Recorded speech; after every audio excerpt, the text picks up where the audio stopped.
Mr. Nielsen? Here. Mrs. Stoller? Here.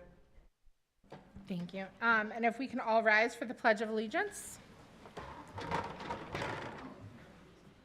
I pledge allegiance to the flag of the United States of America and to the republic for which it stands, one nation, under God, indivisible, with liberty and justice for all.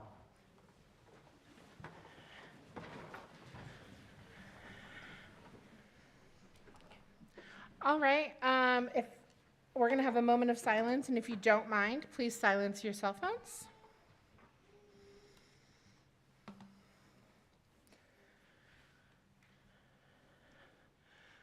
Okay, do I have any board member statements? Good afternoon, everybody. I had an opportunity to participate in the 3-day leadership conference from the Arizona School Board Association. I think this conference was especially wonderful because it gave us the opportunity to really commiserate and see what barriers that we have in our individual boards and in our communities, and to really come together and try to assess these things. I'm super optimistic for the future of Littleton as well as Arizona as a whole. Thank you. All right, well, I would just like to welcome our 2 new board members. Welcome to the dais. And then also my events that I attended over break, I was able to go to Freeman Fine Arts Academy and be at their Kids at Hope night where they had Santa Claus and cookie decorating, and it was so great to see the junior high students helping the young ones write letters to Santa and take pictures with Santa. Then I was able to attend Freedom Fine Arts Academy's dance concert and watch the choir concert here in the district office, and I'm constantly amazed by the abilities of our students. Thank you to Mrs. Gonzalez and Mrs. Lieberman for all the time they put in. I was able to attend Trace Rios's Kids at Hope night as well. I enjoyed the hot chocolate and cookies, and I loved the mini science lesson that I happened to walk in, talking about how the Southern Hemisphere has Christmas in the summer. Thank you to the Trace Rios staff for staying late for that night and having an amazing event for the families. Lastly, I was able to attend Littleton STEM Academy's Hour of Code, and I had kindergartners telling me that coding is magic, and coding can make characters move around in a video game. I loved, well, as I was there the entire time, it was all about welcoming families into the school, and it ended amazingly. It was a perfect note when the entire school came out to watch the kindergartners do their ABC parade, because their kindergartners had learned all their letters and mastered them.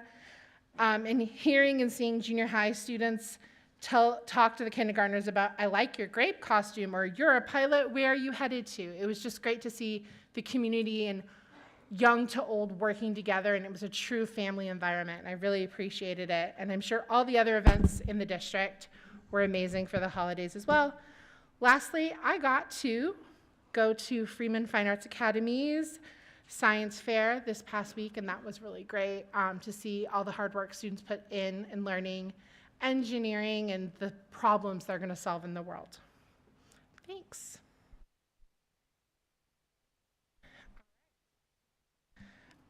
Moving on to that, number 6, Dr. Smith, Superintendent's report. Good evening, President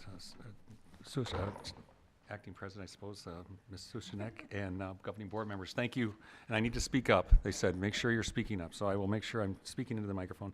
Thank you all. My name is Dr. Jeffrey Smith. I'm very pleased to be here, and these are my comments for this evening. I would like to begin by wishing you all the very best from our recent holidays. I hope you all had a pleasant winter break. I've been very busy in my new role as interim superintendent of this wonderful school district. I would like to begin by giving a brief reflection of my time here. I've been here about a week now. I've been 7 days. I am pleased to report that I've now visited every campus, and I've been very impressed, truly impressed.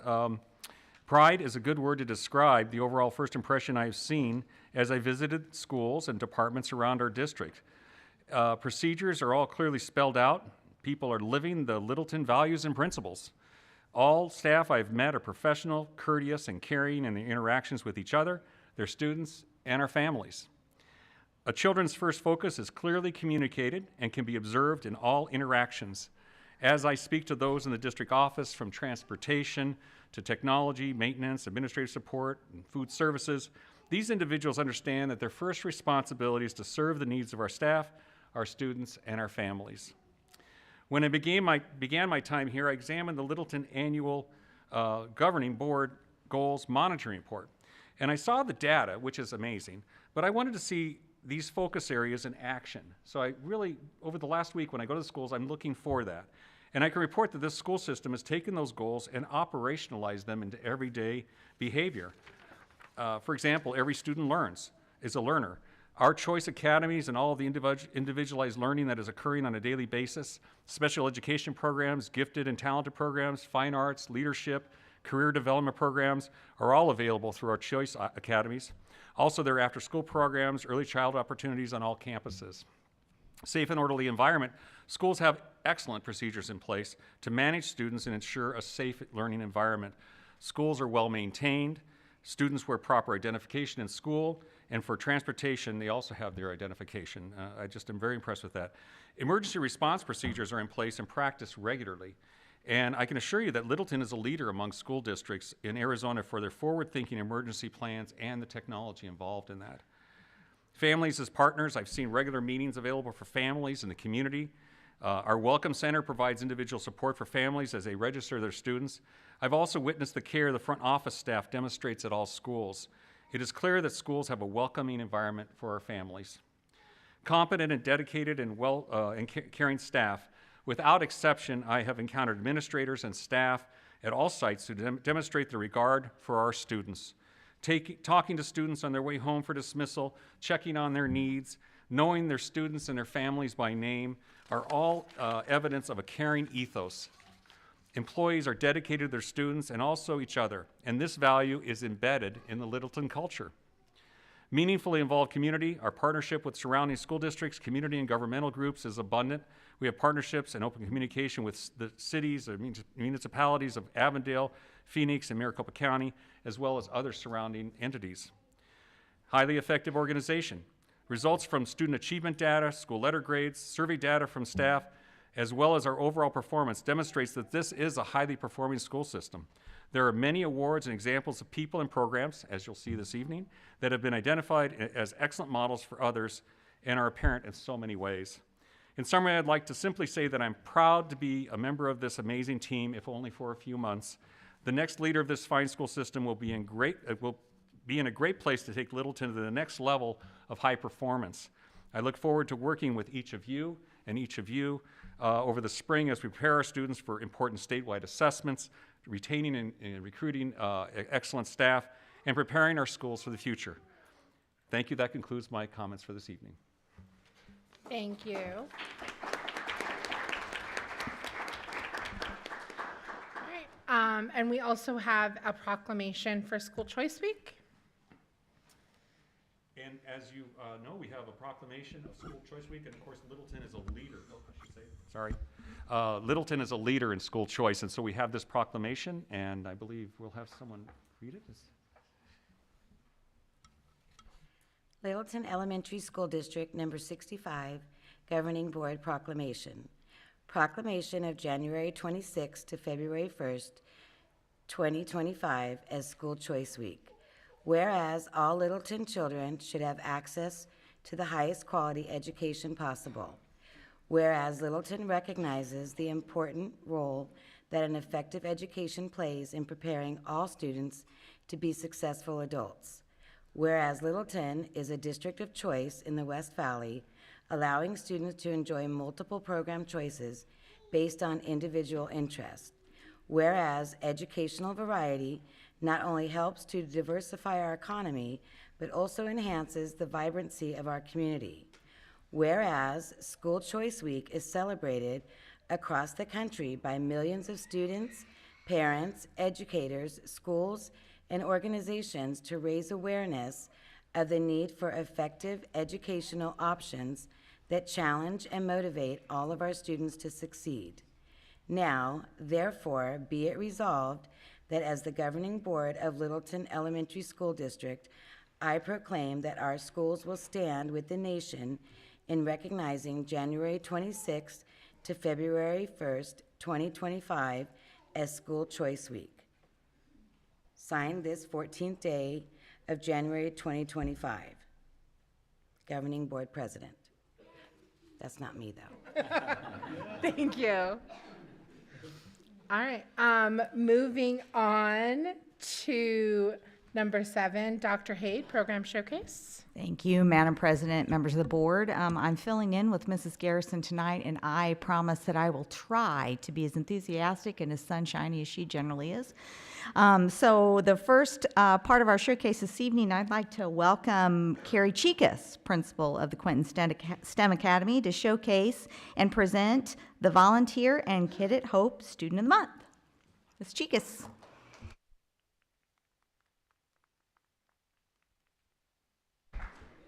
Okay.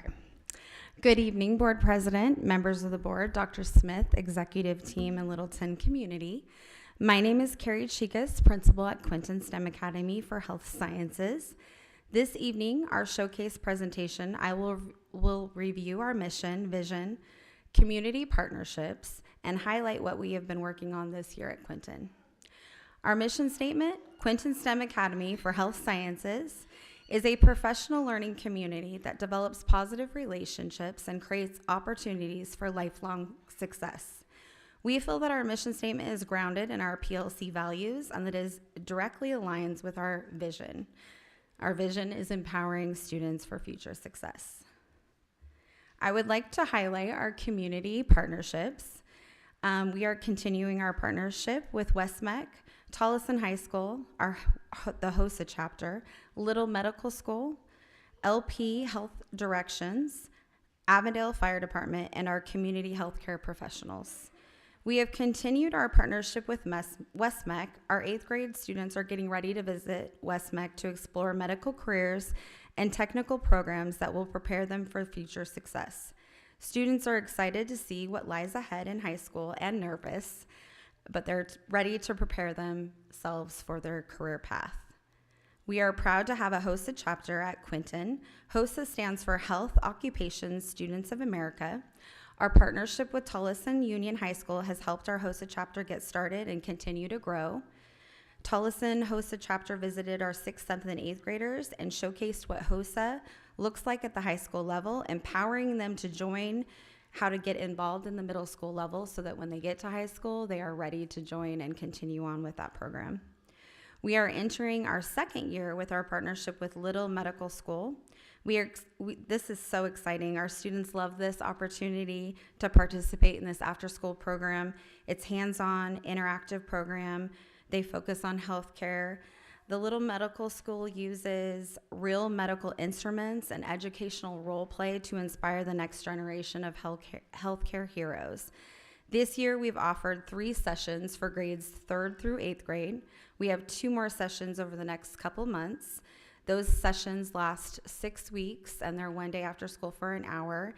And so far we've offered Little Doctor School, Teen Medical School, and Outdoor Wilderness. That was a new one this year where they actually learned how to treat any injuries if they were hiking or outdoor, like a snake bite. The kids loved it. They got really into all of the stuff in Arizona that could happen to them while they're outdoor. So we're continuing. The next class that's coming up is our Little Veterinarian School.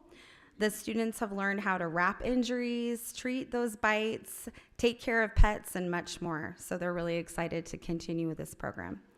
Our LP Health Directions is an organization that comes to our school and teaches a class to our 5th through 8th grade students to get them CPR and first aid certified.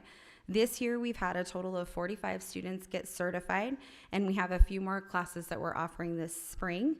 During our pre-service, our whole staff took part in getting CPR and first aid certified. We are thankful to continue our partnerships with Avondale Fire Department, our community healthcare professionals who visit and speak to our students about their careers during our annual career week.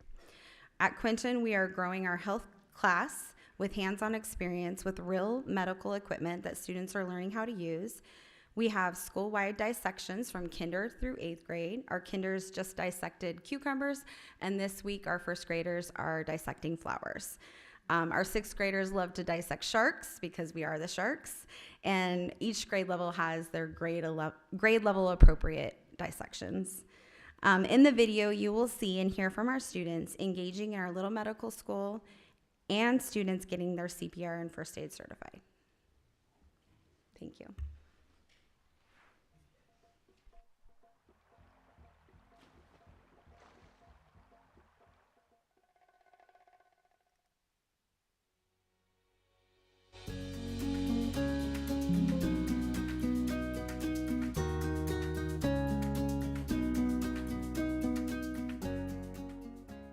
I really liked it because I've learned a lot. I've learned how to properly wrap my foot if I ever get injured in soccer. I've also learned the sensitivity of dog ears, so I know how to properly take care of my dog. And I've learned the journey of becoming a doctor. I learned a lot of fun stuff because I want to be a doctor and it was the best. I like the little medical school because we get to do a lot of activities and learn about doctors. And I wanted to be a doctor or police. You learn about your digestions and how your body is made of the three of your skins. We learned a lot about your body, and we learned all your organs and stuff.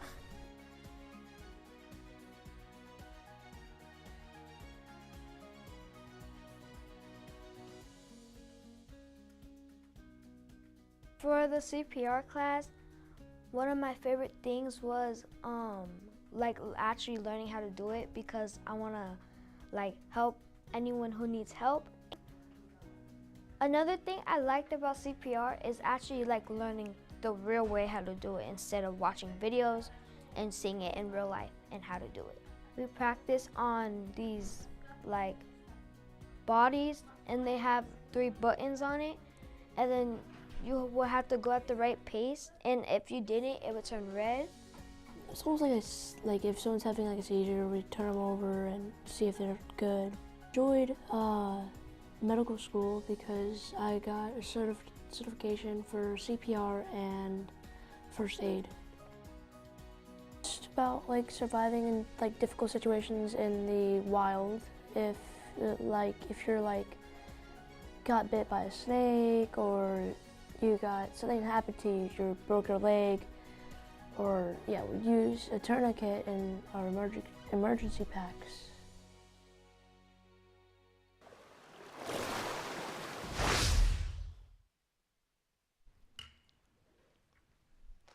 Thank you. Are there any questions?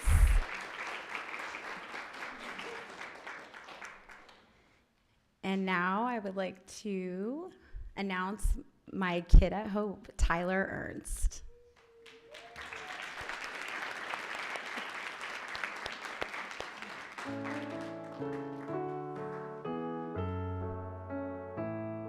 Hi, my name is Tyler Ernst. I'm a student at Quinton STEM Academy, and I'm the kid at Hope.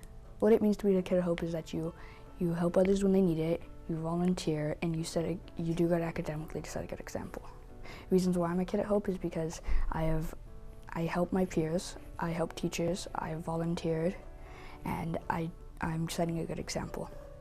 One of my aces is my mom. She encourages me to do good in class and helps me when I need it to do good academically and get good grades. Thank you, Quinton STEM Academy, for choosing me as a kid at Hope. I'm honored. I would like to call up Tyler. He is amazing. He's so kind to his peers. He's kind to everyone. He helps the teachers a lot with all kinds of technology because we are not all equipped as the younger folks, but he is amazing. So thank you.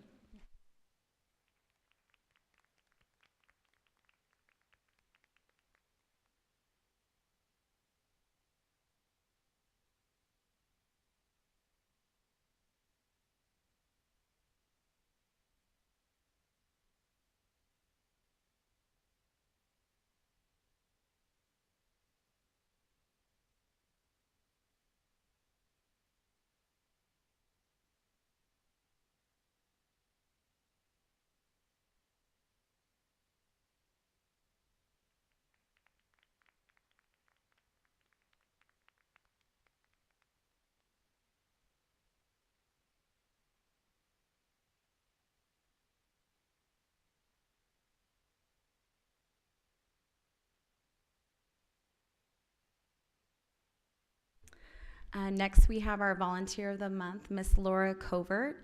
She's unable to be here with us tonight, but I would like to honor her. Good evening, Littleton community. I'm Carrie Chicas, principal of Quinton STEM Academy, and tonight I would like to honor and recognize Mrs. Covert for our Volunteer of the Month. Mrs. Covert helps in so many ways with our PTA over the years. She helps with trunk or treat. She provides food and delicious treats for our teachers, for parent-teacher conferences.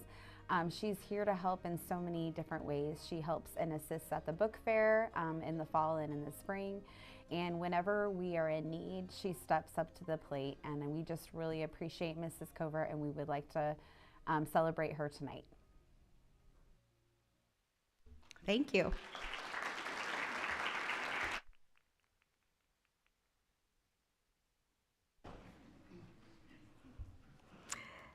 Thank you, Ms. Chicas. Our next section of the showcase this evening is a treat. We have had the privilege for our local VFW chapter to take an interest and notice our teachers. So I would like to ask Commander John Garrison and Miss Tiffany Jones Bowling from the local Veterans of Foreign Wars chapter to present the VFW National Citizenship Education Teacher Awards.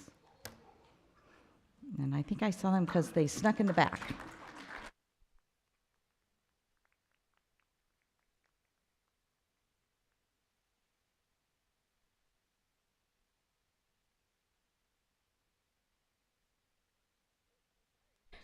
I've written down the wrong time.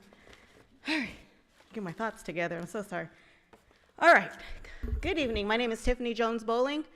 I am the Junior Vice Commander for VFW Post 40, also known as the Pat Tillman Memorial Post. This evening, I'll be recognizing some amazing teachers that were nominated and subsequently won for Teacher of the Year. Sorry, I just came right in, I'm sorry. Each year I come and talk about this amazing award and ask the Littleton district to please give me nominations because I know the teachers in this district work so extremely hard dealing with everything that teachers have to deal with on top of being in the area that we're in. It just makes it just a little bit more hard. So I definitely want to come back and give the teachers just a little something to say thank you for being an amazing part of the community. Oh, excuse me. All right.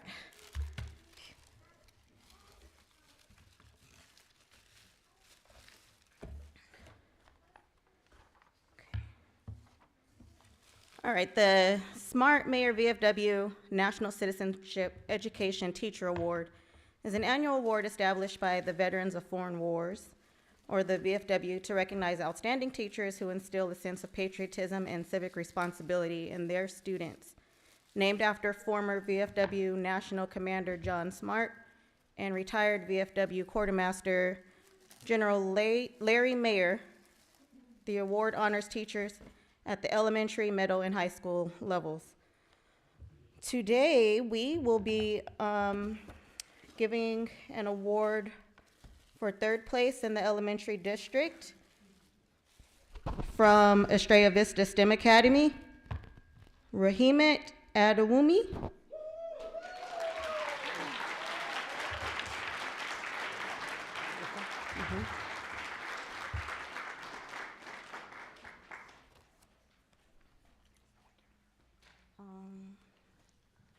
This is for you as well.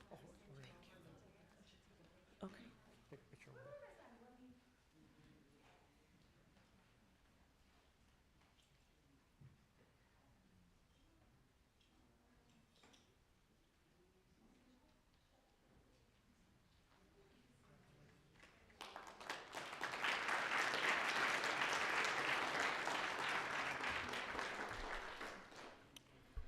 All right, our second place winner for elementary category was Hannah Hertramp from Collier Business Academy.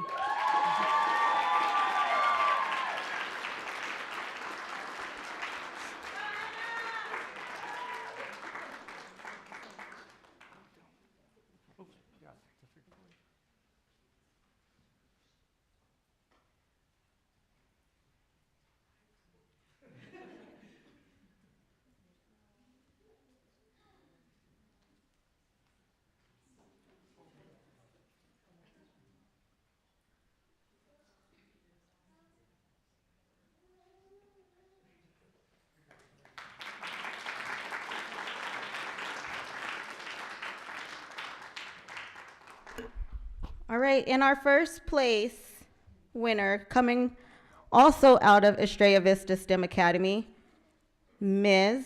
Daisy Capello.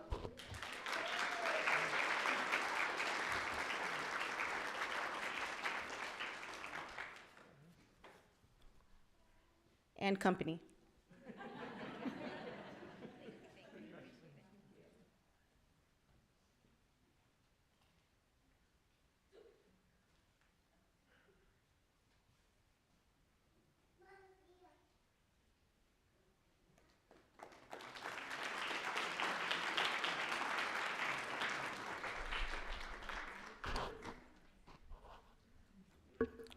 Okay, so for the middle school, we did have a third place winner that was outside of this district.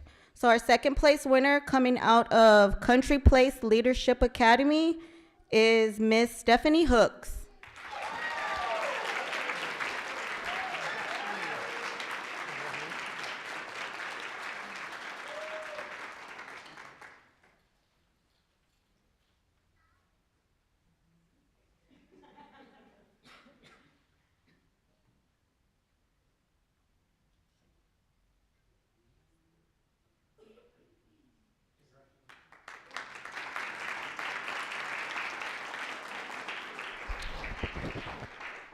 And also from Estrella Vista STEM Academy, our first place winner, Mr. Jeremy Gallegos.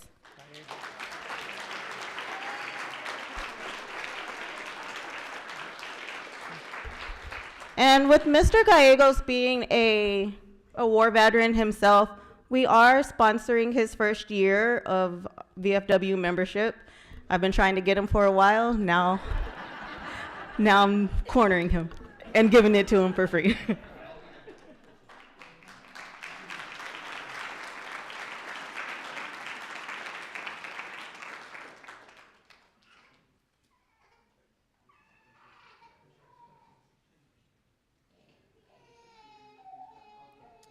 And once again, we'd just like to thank the Littleton Elementary School District for continuing to support the teachers and the VFW by nominating your teachers so that we can get them recognized. And a special thank you to Mr. Dan Busden, who continues to support me in my crazy antics and getting the information out to all of you. Once again, thank you so much. Thank you.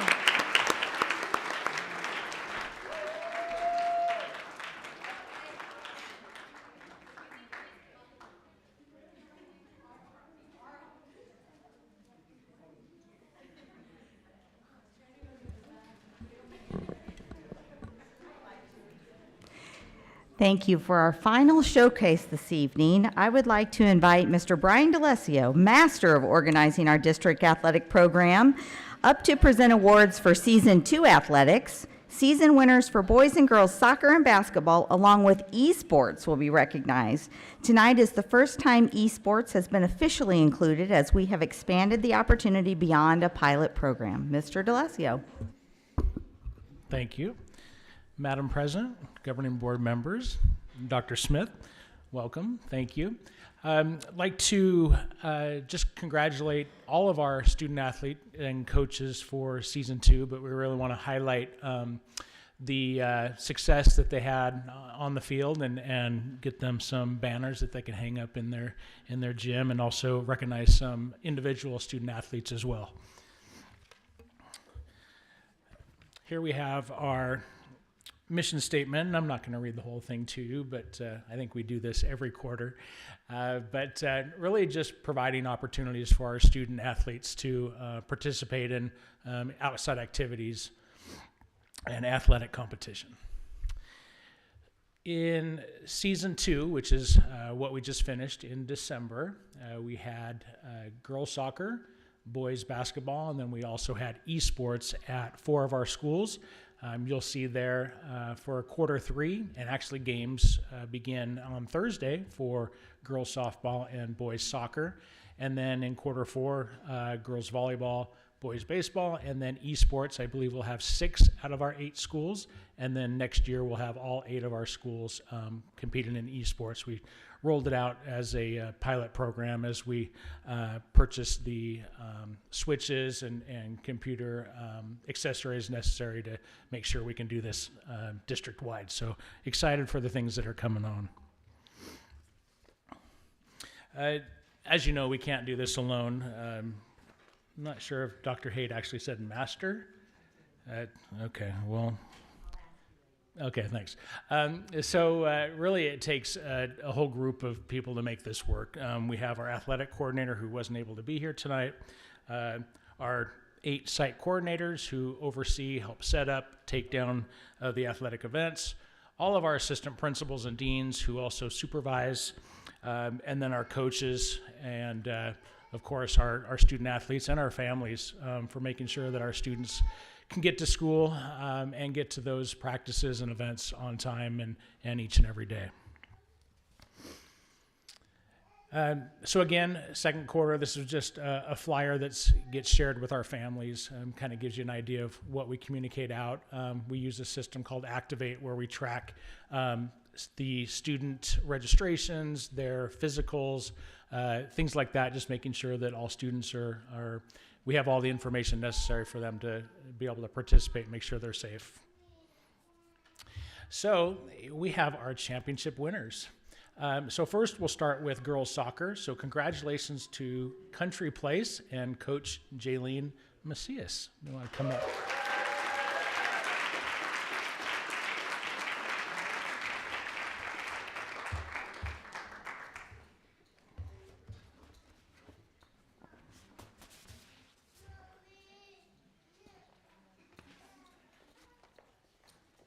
Congratulations to you.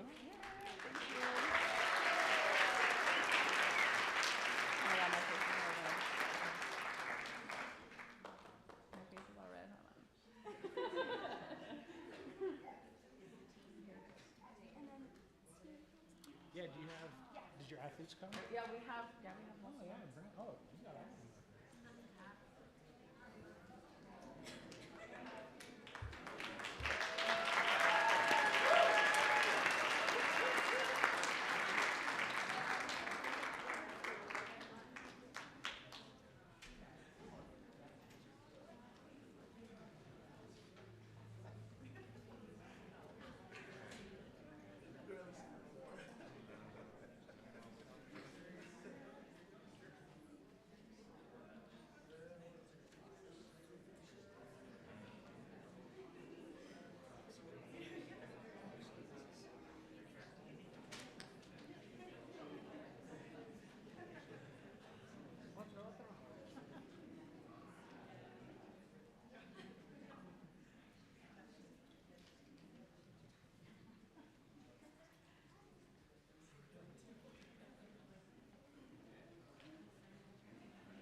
All right, next up, I'd like to congratulate Collier's boys basketball and Coach Sean Berry.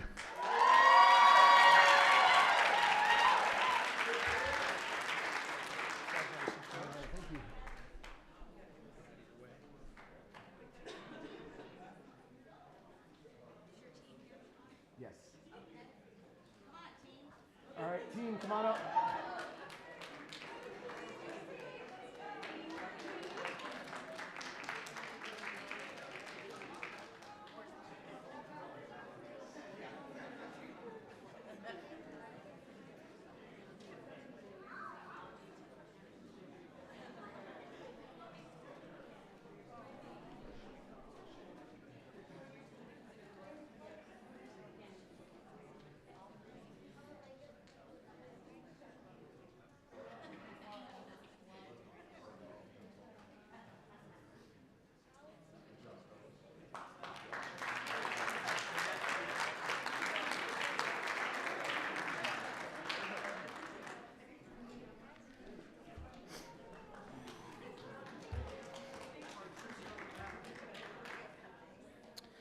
All right, and as Dr. Haid had mentioned, this is our first ever banner for esports, and once again goes to Collier and Coach Trevor Butler.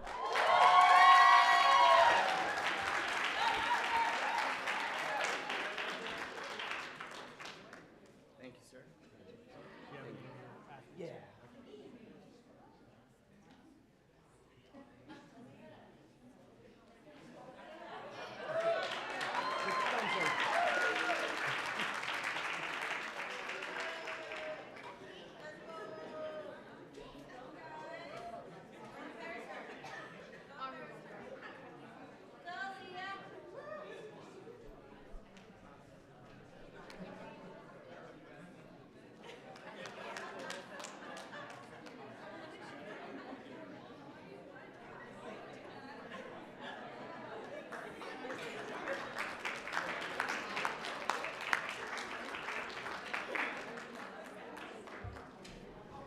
Thank you, sir. And for those of us that are too old to know what esports are, so our students compete using Nintendo Switches, which are handheld gaming devices. In the fall, they played, I'm just drawing a blank. Mario Kart, thank you, I heard it.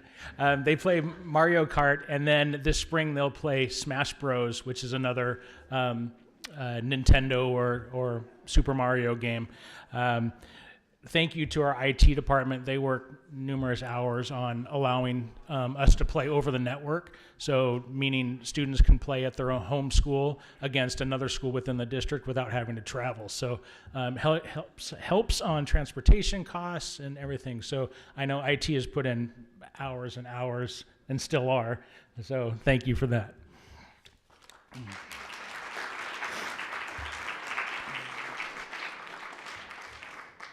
All right, and last but not least, I'd like to recognize our athletes of the season. So first for girls soccer from Country Place, Kayla Gomez.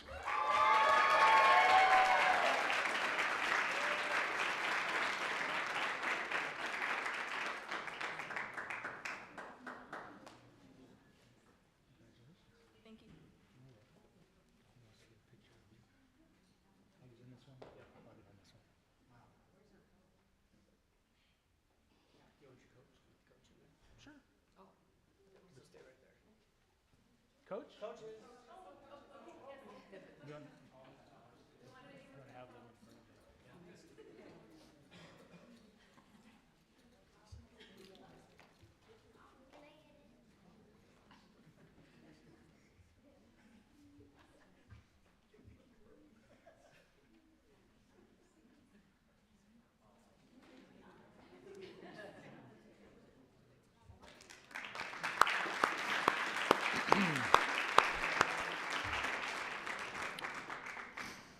And for boys basketball from Collier, we have Andrew Sierra.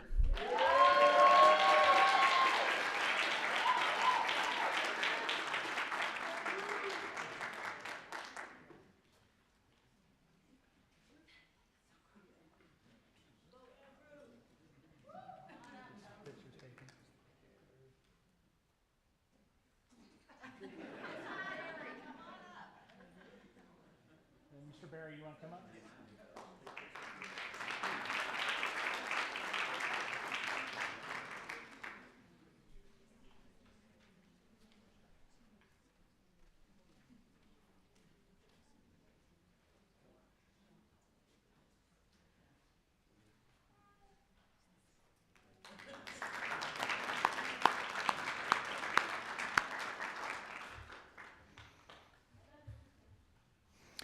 And next for esports for Collier, we have Josiah Covarrubias.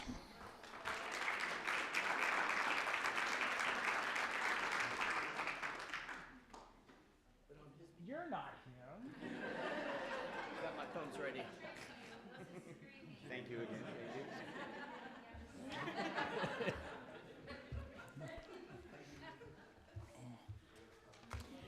All right, thank you once again for allowing me to present this exciting. And is there any questions before I mosey on back? Perfect, thank you.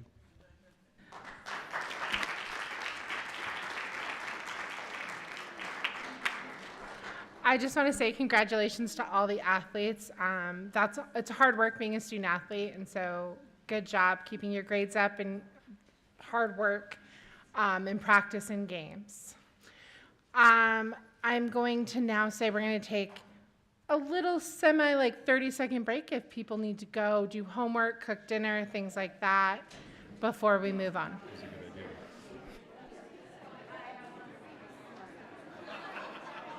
Oh, just them.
All right, moving on in our meeting, we have call to the public, Cassie Lockhart.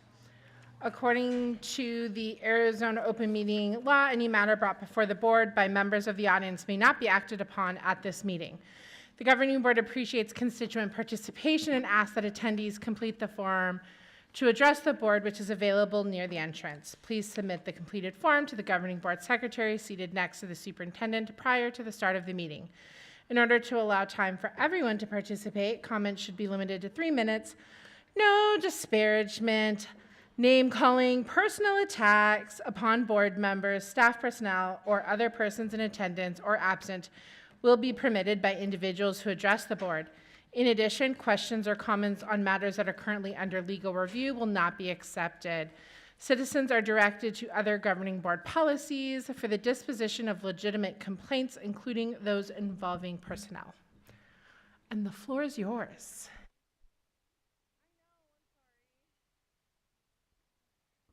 Mike. All right. On behalf of the Littleton Education Association, I want to extend a warm welcome to our new members / returning members of the LESD Governing Board. And as you embark on your roles, we would like to emphasize the importance of public engagement. The work of the board directly impacts the lives of our children, our stakeholders, our staff, and the future of our school district. And that means we just ask you and urge you to adhere to your policies, particularly BEDB, which you updated on January 9th, 2024, which specifically states that all meetings with actions should have a call to the public. And there have been many meetings that has not been the case. And that is not acceptable, and that does not honor the values in the district and We don't appreciate it. Discretionary use of call to public is also unacceptable. That is not to be found in any of our governing board policies. So hearing someone say that the call to the public is discretionary, whether we're here or not, it is our right and our opportunity to speak to you. It's why we appreciate the streams. It's why we appreciate all of the communication that you all do. So we ask and we urge you to return to that transparency, to honor the policies that you yourselves have addressed January 9th, 2024. We look forward to working collaboratively with you as you search for a permanent superintendent with the same heart of transparency and communication. Thank you. Thank you.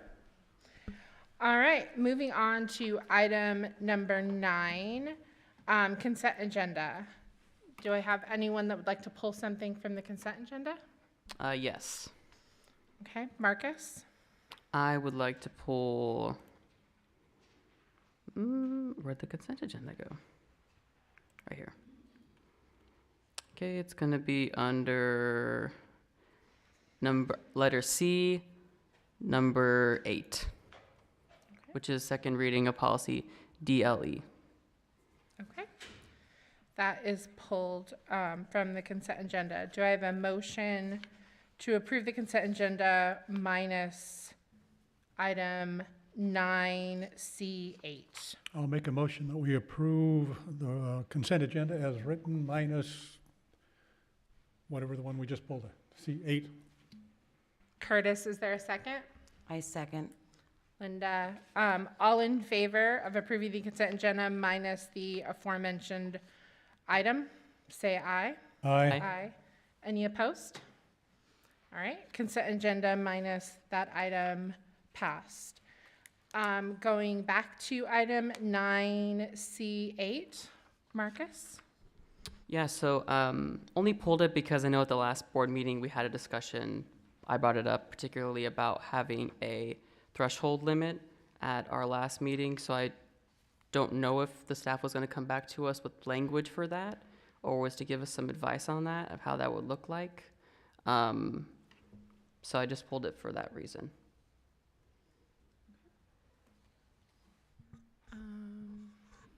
Yeah.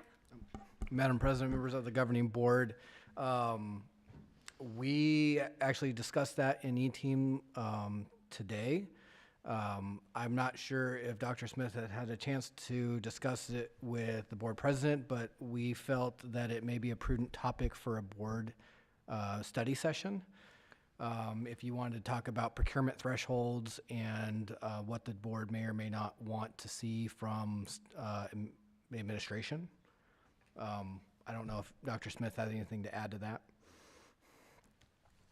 Thank you. I would just like to add that there's different kinds of consequences that go with any kind of a change. And so we would need to discuss that a little bit to see what the positive or negative consequences of changing that and what it would change to and how that might affect the organization and our ability to effectively, operate and, purchase and pay and do the things that we do on an ongoing basis.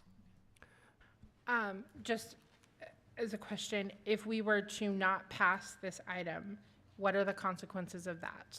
Madam President, this item was changing one line in the policy that said that we had to adhere to CFR 200.214, which means that we had to have all of our vendors checked through the disbarment and database through sam.gov. We do that already. We do that through for our federal procurement. It's already a requirement. This requirement is just going to be for any dollars spent non-federal funds. We'd have to do the same thing, which the procurement office already does. I believe Member Siniceros pulled this because also in the policy, it talks about written quote thresholds, which I think Member Siniceros would like to discuss further. Yeah, that's basically what discussion that I'm just asking.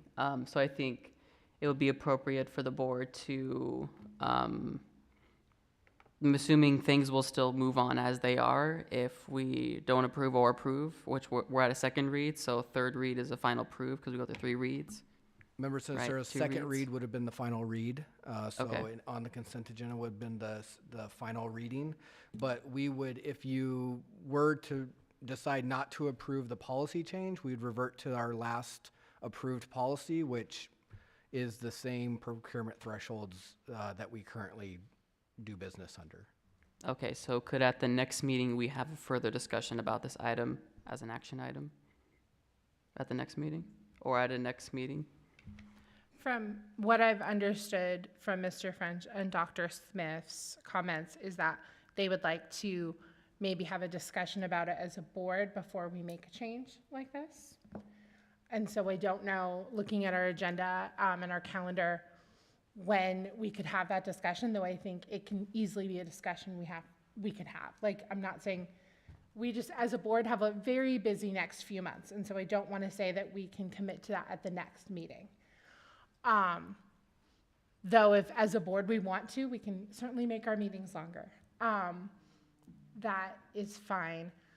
I guess my question would be before the board, knowing that this is a concern of one of our board members, do we want to pass it and say that we are going to have this discussion as an agenda item in the future, and that is known amongst all of us? Or do we want to table it or say no to it and then still have that discussion? That's up before the board. I think because it's really important that we are the taxpayer overseers of the district. We approve and manage the budgets. I think it's important that we as a board are aware of what big projects or consultants or people come before us. So I think it's an important discussion to have. Doesn't have to immediately happen in the next month or two, but I think it is an important discussion that we have because I'll reference a couple other school districts that do something like I'm trying to say is Tempe Union, Towson Union do a very similar threshold limit for this for certain items and actions. So I think it's just, that's my two cents on it. Madam President, I'm reviewing the purchasing procedures and the policy. I'm not sure they're the exact same thing, Member Ciceros. This is thresholds for procurement. This is not what would come before the board before the district purchases anything. So this is just, if we have to make a purchase over $100,000, we get 3 quotes before we do that to ensure that we're getting the best price for the school district. I don't think this is also saying that anything has to go to the board prior to the purchase being made. Well, I know in our procurement policy, within that section, there's, I believe, three different types of policy numbers within that. So I think there's one in there. I haven't had the chance to review the third one, but I know one of them outlines the ability to add a threshold limit in there, if that makes sense. I'm not opposed to issuing a threshold limit at all. I think a discussion about any money that the district spends up to a certain amount is productive, especially when we get to high dollar amounts. I certainly do not want to be against any state stipulation, which typically when we have a board policy, it's because there's been a law that has come back and said we have to have a policy on it. So that was my question towards Mr. French, like, what is the consequences of us not doing this? I am open to anything, whatever the other board members feel, and kind of, I'm looking for a motion one way or the other, so we're not kind of stuck here. Let me just ask one other question, if I may. If we leave it as it is and don't make any changes whatsoever, is there any implication to the school not moving forward, the district not moving forward? Is there any problem? We would just have business as normal, right? Yeah, Member Nielsen, it wouldn't prohibit the school district from making any purchases moving forward.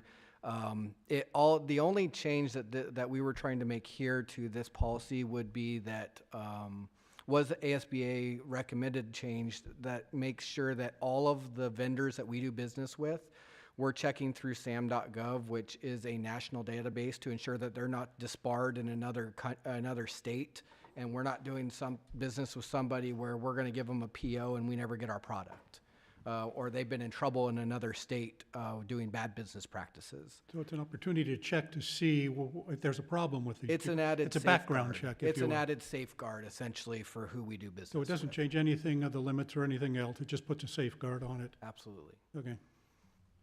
And we can be more restrictive than the state. We cannot be less restrictive. So we couldn't go in and say that we wanted our written quotations to be 150,000. The state has mandated that $100,000 threshold. Now, the board has a discretion to lower that, be more restrictive. But I think the administration would like the opportunity to discuss that potentially with the board in a study session as what that may, what the unintended consequences might be if we go too low, and not allowing the district to respond to certain needs of the facilities for having to wait to board meetings to get approval prior to making the purchase. So I feel that, and I think the board would also feel that we have no issue with there being additional checks and balances, especially allowing us to make sure that whoever we're doing business with, whatever vendor, is a proper vendor that does not have a reputation of being irreputable. So I do think that, as Member Sinicero said, we do need to probably take this to a study session just so that we can make sure, and especially if it doesn't impact us right now and immediately, I think that's the way we should move forward so that we have opportunity to give this the attention that it needs while still doing business as we are doing. I would agree. I'm just kind of looking for a motion. I motion to approve with the input from the board that we will have a study session within this in the upcoming months. I'll second it. Rachel, all in favor, say aye. Aye. Aye. Aye. Any Aye. opposed? Item passes. Okay.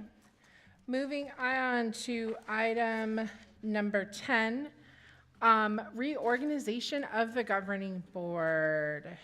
So this is our first meeting in January. We need to determine, reorganize the board. Obviously, Ms. Reyes is no longer on the board, so she can't serve as our president. Is there any discussion or motions to nominate we have to nominate a president. I would like to nominate you, Amy, as president and Marcus as vice president. Do one at a time, please. I would like to nominate. No, wait, that's a motion. I would like She's to. allowed to, that's a motion. She made the motion, so I'll second that motion. Let's look and read through what it says right here. Amy, what does it say? We're looking for a president? So the recommendation is to they have the nomination separate from president and vice president. I would feel like, The states that the board can, it does state the board can modify. I'm just trying to find my words, not.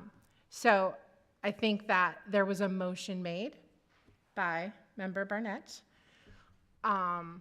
Is there a second? I'll second. Okay, so the motion has been nominated and seconded. We will have a roll call vote to name myself board president and Mr. Siniceros as vice president. Please tell me if I'm doing this incorrectly. Mrs. Sochinek? Nay. Mrs. Barnett? Yes. Mr. Ceniceros? Aye. Mr. Nielsen? I'd say nay. Mrs. Stoller? Nay. Is there another motion before the board? That motion failed. I'd like to make the motion that Amy be nominated as the board president at this time. Okay. Is there a second? I second that motion. Okay. It has been motioned and seconded. Can I have a vote? Ms. Ada, yes, absolutely. Yes, Mrs. Sochinek. Mrs. Sochinek? Yay. Mrs. Barnett? Before I give my answer, I want to say I'm a bit confused because I was here last year and I remember it being a collective vote when we voted Amy for vice president and when we retained Kathy Reyes as president. So I'm a bit put off. Is that no longer what we do?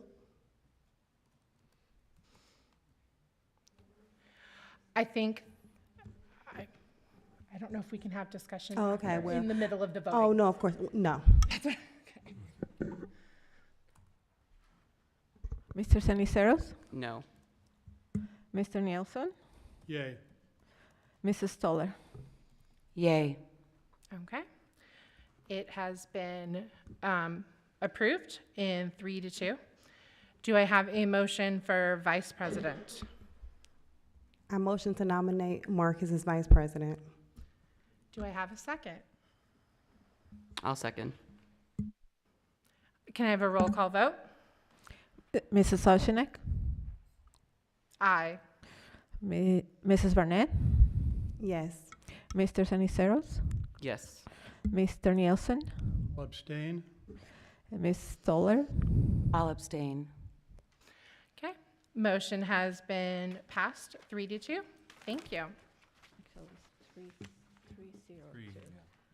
Oh, I'm sorry. 3 and 2 abstains. I apologize. I'm stand corrected.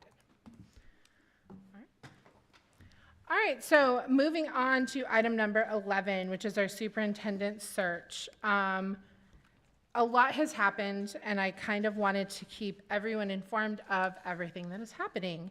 I have weekly meetings, phone call meetings with Dr. Chestnut, who's our representative from Rain Associates. And so we had 1,575 individuals were contacted by Rain Associates regarding our vacancy for superintendent. From that, 28 candidates completed the application process. The window ended, I believe, last week. So an informal inquiry of Rain Associates found that the major reasons people applied were because of our district's location and size. They were careful not to exclude any candidates because of a delay in mail or other problems. All of the candidates, the 28 candidates, were completed an application process and were screened by Rain Associates consultants, and they were screened based on their experience, education, and board qualities listed in our brochure. A thorough investigation of each candidate has been made through a phone interview, an application review, reference checks, and an internet search. Rain Associates next week will give us their top 12 candidates. They will recommend them, but we as a board will also have access to the other 16 applications, so we will get to see all 29. You can fully expect kind of board homework this weekend. You were going to get an email with a link with all of those applicants, videos and everything, and so you can go and peruse to your delight the candidates. The top 12 candidates are from the states of Arizona, Connecticut, Missouri, North Carolina, Oregon, and Tennessee. All 12 candidates were recently contacted, and they are still very much interested in the position. No, the top 7 of the 12 were from Arizona. Arizona is one of our top ones. Of the 12, 8 are men and 4 are women. So we do have some diversity. We would love to see that be split, but unfortunately, that's not the case. So along with the interview questions, we will also be getting other feedback from Dr. Chestnut. You'll be getting a lot of emails this Saturday. Keep an eye out for all of those emails. So some conversations we have to have as a board is figuring out upcoming dates. So the way that it was presented to us when we first hired Rain Associates is next week on the 21st, we would look at the applicants, have a discussion of the applicants, and decide kind of all the applicants who are going to be our top candidates. They're recommending the 12. We can choose to just look at the 12. We can go, that's why we're getting ahead of time all the other applications so that we can kind of have that discussion on the 21st. Then we are to have on the 28th, the week of the 28th, we need to, according to our timeline, we are doing Zoom interviews with our top candidates. So we've got to kind of the next week have that. And then the week of the February 3rd, we would be interviewing our top candidates from those Zoom interviews. So we've got a lot going on very quickly. some things that we need to decide as a board is for the virtual interviews, do we want to do one whole day of doing Zoom interviews? Or do we want to break it up into 2 afternoon evenings? And I would love to leave today kind of with knowledge of what day and what time we're doing that, because that is coming up on the 28th.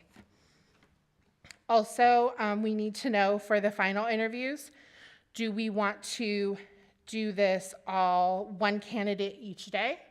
And like, they're touring the district, they're seeing everything, and we do one a day? Or do we want to do kind of a round robin, like one day, and they're viewing, we have 2 candidates or 3 or 4, however many our top candidates are, and what that looks like. So we have a lot to discuss. I'm just trying to give you everything, and then I'm going to break it up for us. So I guess my first question to the board is, the week, when we look at our virtual interviews, what is our feelings about doing one whole day of virtual interviews, or are we looking like we need 2 evenings, afternoon evenings? And this all has to happen in the last week of January or the first week of February? The goal of this for our Zoom interviews is to be done the week of the 28th. Oh, wow, okay. Now, if this becomes I'm just going off the timeline we adopted or we accepted when we hired Rain Associates. You said there's how many candidates? So next week, we are picking our top candidates. So that kind of depends. I mean, I think ideally they would like to see around 8 to 10 that we're interviewing. I mean, I don't know. I've not looked at any of the applications. I can't tell you what we would have. Just a question, their recommendation They are going to, is top 12. they're going to, when they email us this weekend, they will say, these are our top 12, but here are the other 16 if you want to look at them as well. Okay. So I think it's based on the availability. If we're trying to meet, I guess, the week of the 24th, I think, based on what everybody's schedule is. You're saying the week of the 24th? Oh, wait, last I'm in Friday. February. Oh, Never mind. February. Oops, sorry. Okay, Okay. the week of the 27th, but we need, so basically it had to be next week, because we need it by the 28th. 21st, we're meeting. The 21st, we have scheduled a meeting where we look at all the candidates and we also look at those questions that Right. Dr. Chestnut sent us. Mm-hmm. We also have tentatively scheduled a board study session retreat on the 23rd. So those are like meetings that we have scheduled for next week. Then the 28th would be when we would be Zoom interviewing. Okay, so this is just my schedule. I am free the 24th, so the 20th, the 24th, all day, and then the weekend, as of right now. That's just my schedule. So we have told Rain Associates like the week of the 27th The week of the 27th. is for Zoom interviews. I mean, For us to meet, I thought, we're meeting next week okay. to look at all the applicants. Then to do the Zoom interviews would be the week of the 27th. So we need to determine in there what we want to look at and do. All day, I don't know is going to be good for me. I would like to break it up into a couple of them. I know we've got bolts that 31st, so that we weren't going to be available on Friday the 31st, and I think there's one other day that I wouldn't be available, so my preference would be to split it up. Yeah. And do whatever we could, rather than a marathon in a day. Maybe afternoon, evenings like you were talking about? Okay. So then I guess we're looking at availability the 27th to the 30th in the afternoon evenings. I could do any of those days except the 29th. I won't be available the 29th. The only day we're not available is the 31st. So we have bolts. So it looks like the 27th, the 28th, and the 30th are the days that we have availability. So I don't know if we want to break it up in 3 days or 2 days, but the 27th, 28th, and 30th. Okay. So I can do the 27th and the 28th. Okay. How do everyone good with that? The 27th at what time? Would Well, it we be haven't usually? approached time yet. We've just Okay. approached days. Okay. Okay. I may have, if it's a Monday night on the 27th, I may have a conflict on the 27th. I didn't bring my other calendar with me Okay. tonight. So the 27th is a conflict. I is a could do the Monday. afternoon, but not the evening Okay. for the 27th. All right. It looks like the 28th is the only day everybody's available. Yeah. We might have to What about push it. Are you available on the 30th? It was just the 29th, right? Yeah, the 29th is the only day I'm not available, but I thought someone said they're not, Amy's not available on the 30th. You're not available on the 30th. I am available on the 30th. I wasn't paying okay. There we go. attention. So Oh, okay. 28th and 30th, maybe? Yeah. Yeah. 28th and 28th 30th. and 30th. 28th and 30th, That works for me. Okay. Time. in evening or afternoon, right? Yeah, evening or afternoon. Either Yeah. or works for me on those So days. we want to do Evening. evening, like Yeah, let's I'd do like evening, because evening. my last session ends at 6. your last assessment. Yes, and I can cut it early. I could be here at 6. Okay. And will we be all joining in person or by Zoom? It would be in the board. I envisioned in In the conference room? conference Okay. room and Zoom. Okay. Like they would be on Zoom. They We would would be all on be in a Zoom. room. Okay, Okay. that makes sense. So the 28th and 30th at 6? 6. 28th and 30th at 6. Okay. So the 28th would go from a regular, but a regular study session to, the board I- would take that night for their. Yeah, I think the 28th is going to switch from being a study session to interviews. Okay, thank you. We have the 28th scheduled as a special board meeting to discuss an orientation of the board, just going over all the policies and procedures, all the policies we have as a district. But my feeling is this kind of is taking priority over that. Feel free to disagree with me. We can have that discussion. I'm not opposed to that, but I know we have to get this done. So the next decision has to be made for final interviews, which is the week of the 3rd. And so we have a few options. One option is kind of after we've selected our top candidates, having them come tour one day. They're here for one day. We give them a tour of the campus or the district. The way they have it set up, it's a district tour. Then they can meet with 2 different groups. They can have lunch, and then they can meet with the board. They can meet with union leaders, cabinet, and they have like all the attention on them that day. The other option is if we have 2 candidates, 3 or 4, we have all of them here maybe over in one day or in 2 days. And like if one is meeting with the board, the other one may be meeting with administration and getting feedback. Because our goal is, as they're meeting with these different groups, we're handing out a Survey Monkey and people are able to give instant feedback and thoughts about how that candidate is, their questions they answered, and things like that. So the concern with, for me, the concern with doing one person one day is that takes a lot of us out for 2 to 4 days, depending on how many candidates we have. Also, the community that we have giving feedback, they may not be available for 4 days, and so we may be getting different feedback. Okay. So my gut is to say, having kind of more than one here on a day and doing like a round robin schedule for them, that's my feeling, but I'm open to everyone else's thoughts. I've seen that done recently in another venue where they've had about 5 or 6 candidates, and what we ended up doing was bringing them 3 in at a time and had a breakfast and interview kind of with them there, and then they went out to different places in the city, and then they went and met with staff for lunch and spent the day that way. Another one I've seen when they've done 3 in the morning and 2 in the afternoon because of the schedule or whatever it might be, but I think it could be done in one day. I was gonna say, I like the round robin simply because I know for some of us, that means, taking off. Like my job, I mean, Yeah. they're pretty flexible, but still. 4 days is a lot, or 2 days. Oh, yeah, I'm sure Right. they'd have some choice words for me. And then, so just to confirm, this will be the board tagging along with our candidates to visit sites, talk to staff, or with just the candidate? So it depends on how we kind of make their schedule and what it looks like. Okay. It isn't necessarily to say that we are following the candidate around.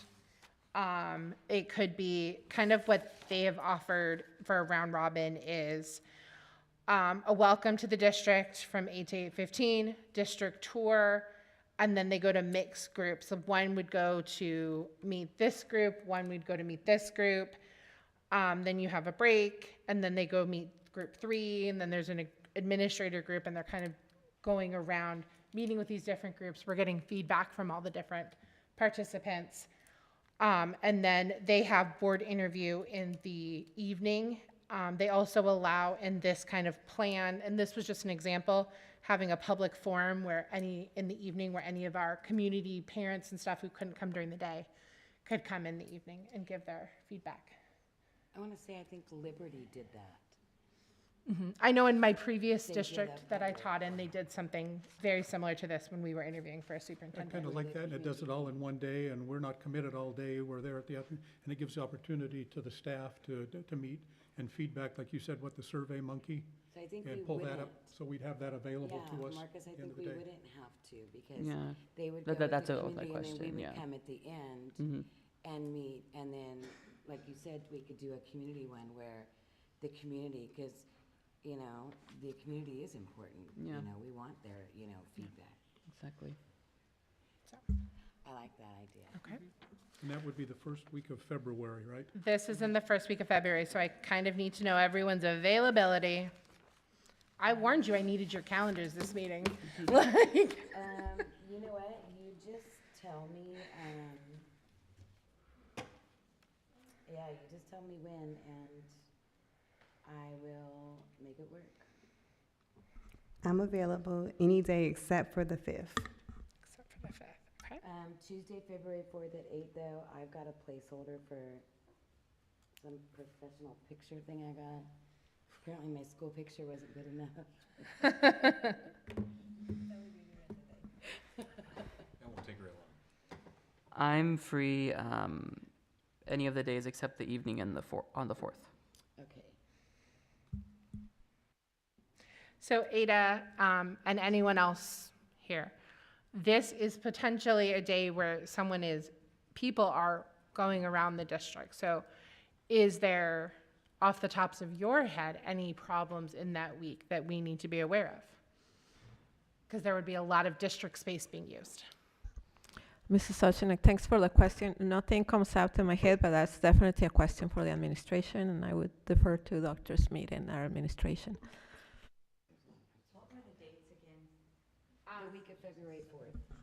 So it ends up being the 3rd, the 6th, and the 7th, and maybe the 4th. Yeah. This is, first Friday. If I might add, the 7th is, in the morning, is tied up in here Okay. with a meeting. Other than that, what I would just say is we can work with whatever dates you give us. And if you'd like us to, we can work with Mr. Chestnut to kind of work in Ada and so on with the logistics.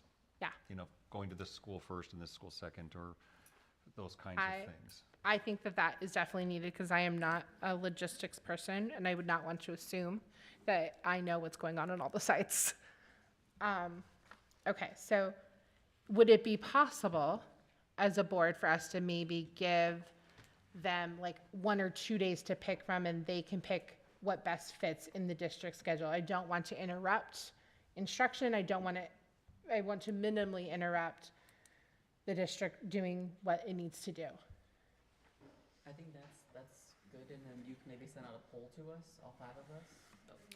Oh, I think that's good, and then you could send out a poll to all 5 of us to ask us what times that are available within that works for us.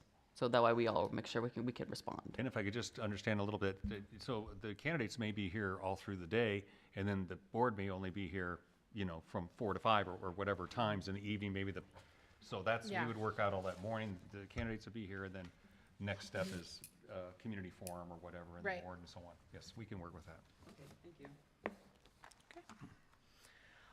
Is there any questions from the board minister, from the board members or the DS about the superintendent process that I have not answered?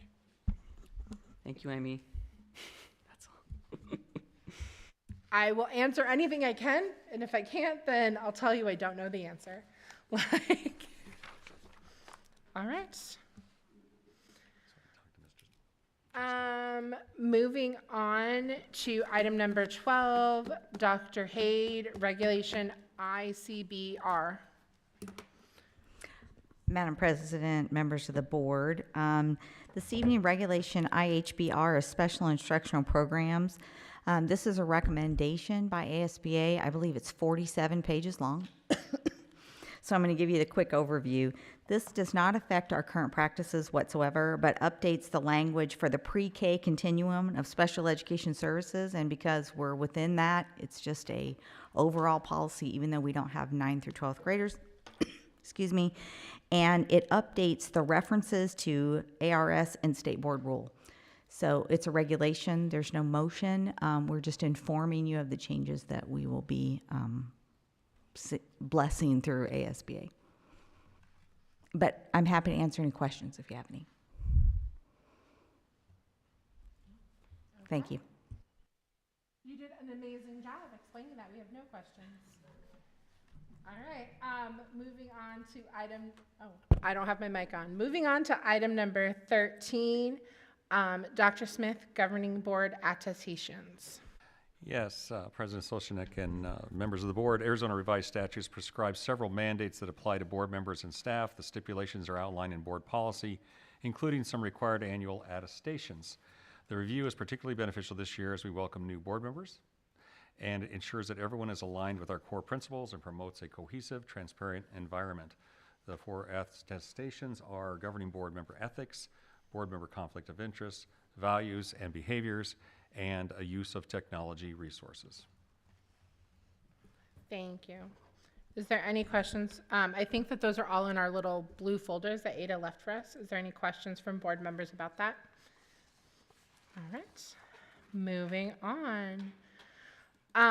Number 14, Dr. Smith, Littleton Education Foundation ex officio board member. Thank you, President Solchenek and members of the board. We have our Littleton Education Foundation.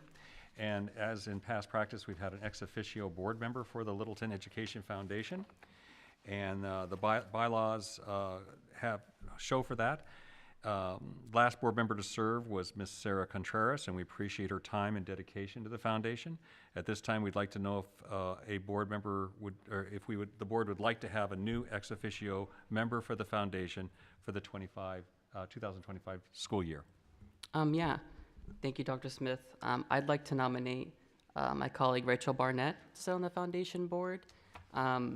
Rachel's been on the board the last 2 years, and I think it'd be great for her to get the opportunity to share her resources and the community she connects with to the foundation.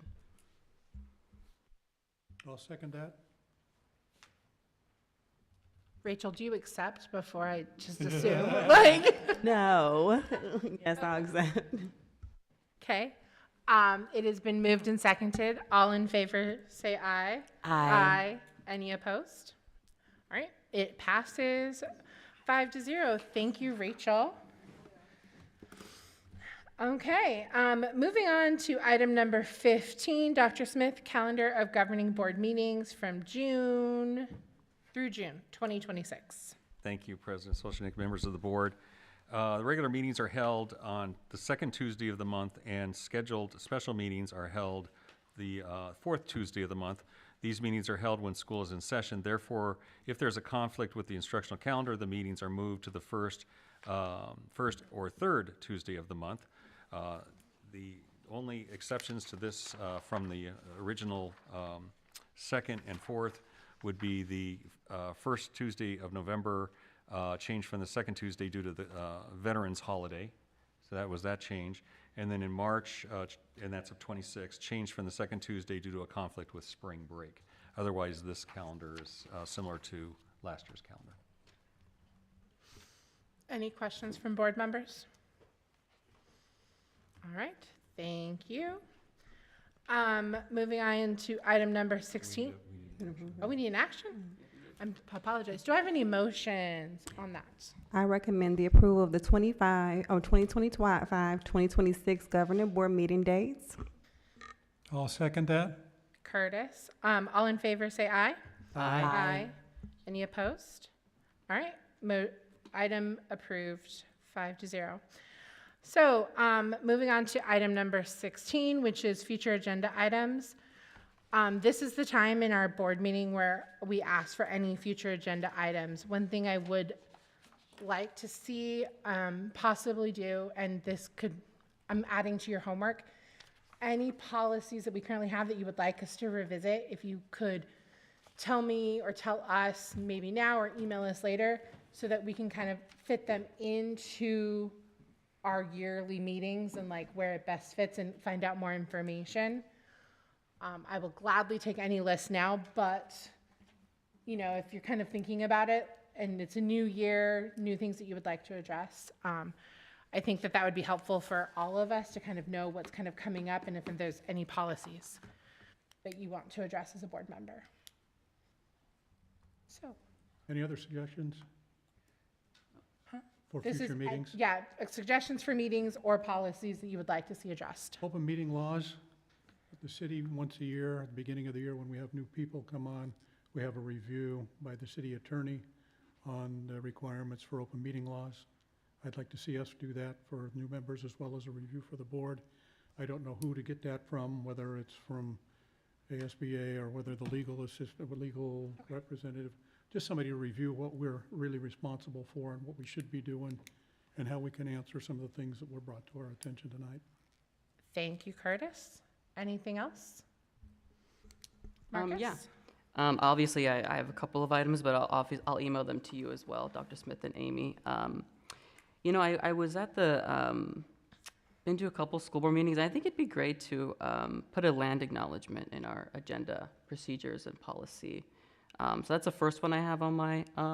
What? We didn't understand. A land acknowledgement. So Tulsa Union does it, and other feeders do it. Basically, we just acknowledge the land that we're on. It's basically more towards our native community, which, you know, we have the Gila River right next to us, so I think that's important to probably maybe work with them to make that policy.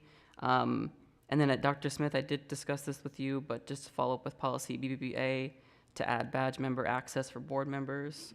I think that's important to have a discussion. And then it was informed to us last month that there was going to be a changing of the DSs. There was going to be extra seats added to the DS.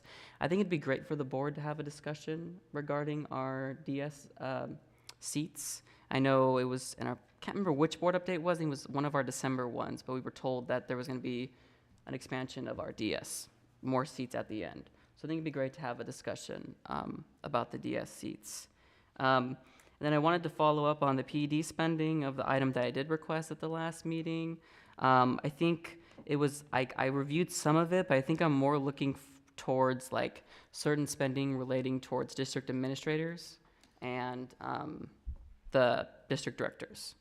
And then that's the one I had. And then another one is I think it'd be great for us as a board to have a discussion at a study session meeting regarding our district attorney. I think it'd be a good time to have a discussion regarding that. To review it, to see if there's different firms out there, to put out a bidding process. I think it'd be great for us to have that conversation. And then just having more study sessions. I think policy study sessions are important to have. And then I know last year during May, we had that discussion regarding uniforms and how we wanted to see more and more of it. So I think it'd be great for us to start those conversations earlier before May comes. Just so we're not having that discussion made right then and there in May, which would obviously that'd be reviewing policy I think it's JICA or JBA, and then having that discussion regarding uniforms to get feedback from students, teachers, and staff. And then I believe, discipline. Yes, I would like to have a discussion sometime this year, maybe when our new superintendent comes in regarding our discipline system, regarding Make Your Day. I think that'd be great to review that process in our system. And then the last one, I think I would like to get more input from staff on regarding a meet and confer policy. I know Tulsa Union is getting ready to review their meet and confer policy, so I think it'd be great to have that conversation to see if staff is interested in maybe having it for bargaining rights. Okay. Anyone else have something that they would like to address? Not saying that we're going to cover all of this in our next meeting, because that would be a very long meeting on top of all the interviews, but I think it's really good for us just to kind of know what board members are interested in for the year. Okay. All right, so if you do think of anything, please feel free to email us and let us know so we kind of can put it on our radar for how we can incorporate things in. All right, moving on to item number 17. Do I have a motion for adjournment? I motion we adjourn. Second that. All right, all in favor say aye. Aye. Aye. Any opposed? I'm glad no one said no. Meeting is adjourned at 7:32. Huh? Curtis. I think all of them seconded it, but